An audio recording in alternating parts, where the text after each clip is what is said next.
People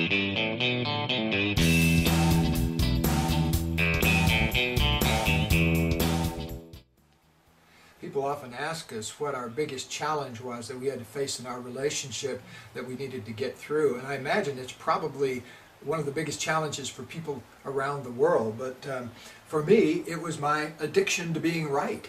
No, it was my addiction to being right. And boy, you should have seen us in the early days of our relationship. We were both so convinced we were right all the time. And we had credentials, you know, both PhDs, we're both very stubborn, we both were smarter than anybody else we knew. So, you know, we had a lot of evidence that our point of view, my point of view, was right. And so a lot of our early battles were really about who was right. And I would always think, how could somebody so good and so smart be so absolutely wrong about something?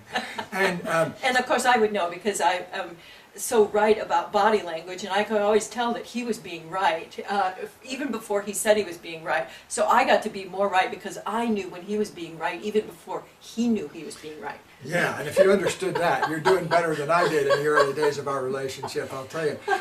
One thing one day, I think we kind of both came to a realization. We said, wait a minute, we've done this who's right thing about 75 dozen times, and never once has the other person says, you know, you actually are right. And so we said, okay. We kept going for that big reward of that moment of being right, and it never happened. And even if you think about it, even if you go into the center 50-yard line of Yankee Stadium and everybody says, you're right to you, what's the value of that really? And so what we did ultimately was we kind of gently let go.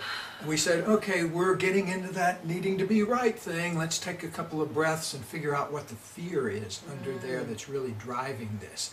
And if you're looking for a one-minute miracle in your life, relationship life today, look for something you're upset about, and instead of the upset, express what you're afraid of.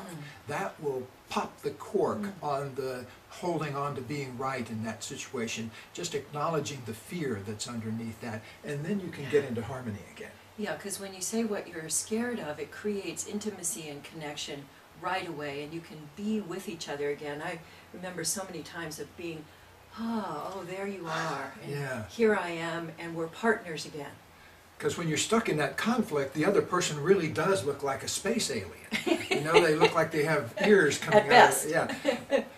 So that's the one-minute miracle for today, and many happy relationships to you.